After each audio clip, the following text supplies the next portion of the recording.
Ya, selamat malam. Kenapa mesti bahas masa lalu? Supaya nggak kejadian lagi. Belajar dari pengalaman, lupakan sih lupakan. Tapi diambil pengalamannya. Karena tidak ada laki-laki sempurna, tidak ada wanita sempurna. At the end, pada akhirnya, laki-laki baik pasti ketemu wanita baik. Begitu juga sebaliknya, wanita baik pada akhirnya ketemu laki-laki baik. Asalkan kamunya juga baik. Asalkan kamu bisa belajar dari pengalaman. Kalau kamunya HTS kelamaan, contoh. Kalau kamu ditinggal laki-laki, contoh. Salah siapa HTS kelamaan? Udah dibilang cewek tuh kayak uang kertas, gampang rusak, ya. Terus ditinggal ngomel-ngomel ngamuk-ngamuk gitu. Makanya mending ke psikolog kalau udah terlalu berat. Ini saya bacakan aja masa lalu supaya sebisa mungkin dijadikan pengalaman, ya. Dan ini kolektif buat cewek dan cowok juga. Kalau kamu dari SD belajar juga ya. Negara yang baik adalah negara yang tidak melupakan sejarahnya. Dan kok kata orang-orang bijak juga kan, belajarlah dari pengalaman. Jadi kalau dibahas masa lalu untuk diingat, jangan sampai terulang lagi. Dulu HTSan, diulang lagi. Dulu kamu pacaran, ya, tanpa keluarga sama sekali nggak ada yang tahu. Tahu-tahu dia selingkuh, dia ninggalin kamu gitu aja. Padahal kalau udah dikenalin ke keluarga, minimal saudara, itu dia tahu harus ada pertanggungjawabannya.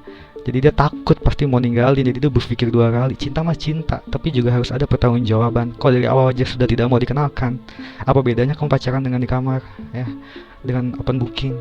Maaf banget, ya. Masa lalu secara kolektif untuk kamu, cowok dan cewek juga.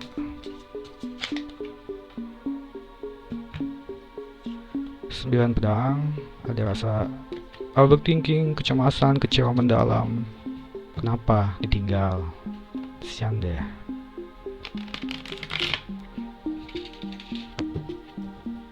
Tuh, 2, 3,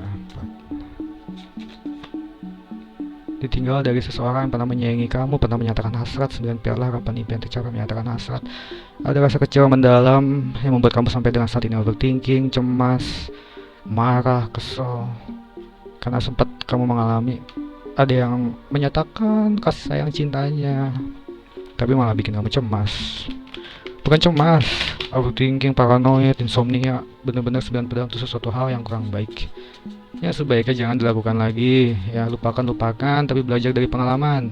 Jadi kalau ada cowok deketin, kenalin ke keluarga. Ya ke seorang tua kalau masih ada orang tua. Kalau enggak orang yang dituakan. Bukan aku soal tua ya, tapi aku gini-gini juga ada pengalaman ya.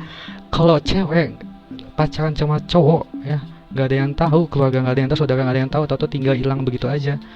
Yang rugi siapa? Kamu. Makanya dites cowok itu ya, mau nggak dikenalin ke keluarga. The Temperance, masa lalu kamu sebenarnya kamu sudah menghadapi dia dengan sabar, sederhana, bijak. Cuma yang ada malah kamu tadi dikhianati. Kamu dikhianati oleh orang yang mencintai kamu, padahal kamu sama dia udah mencoba sabar banget, sabar, sederhana, penyesuaian diri, keseimbangan, kemampuan menimbang menuang, moderasi, pemikiran yang matang. Oke, ini mungkin versi satu ya, kamu yang baiknya ya. Tapi ya keuntungan kegagalan. Jadi masa lalu kamu dalam percintaan ya, kamu tuh awalnya, oke sorry ya, awalnya kamu dibikin cemas, overthinking, ada rasa nggak percaya, dia tuh kenapa sih, dia kenapa sih.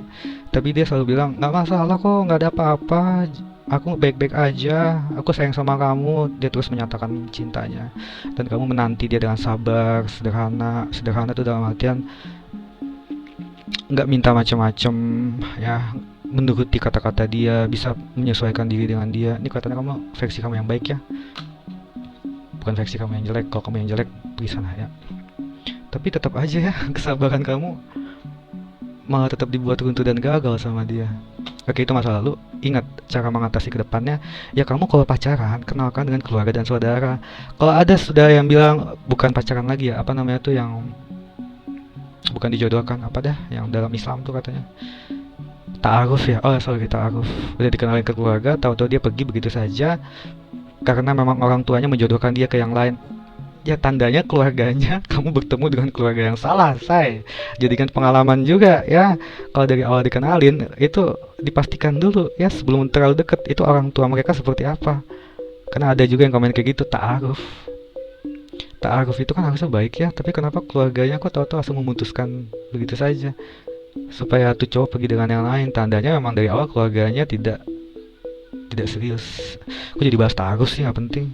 Oke, intinya mah kamu awalnya udah pernah banyak kecemasan, tapi dia selalu menyatakan nggak masalah, aku masih sayang ya, kamu masih sabar aja, intinya mah sabar aja ya, dan bisa menyesuaikan diri dengan dia. Tapi ujung-ujungnya dia ini entah pengkhianatan, keruntuhan, kegagalan, sesuatu yang benar-benar tidak diharapkan. Itu masa lalu kamu, kedepannya kamu yang jalani. Dengan pengalaman kamu harus bisa lihat gerak gerik sang cowok itu seperti apa. Oke, terima kasih.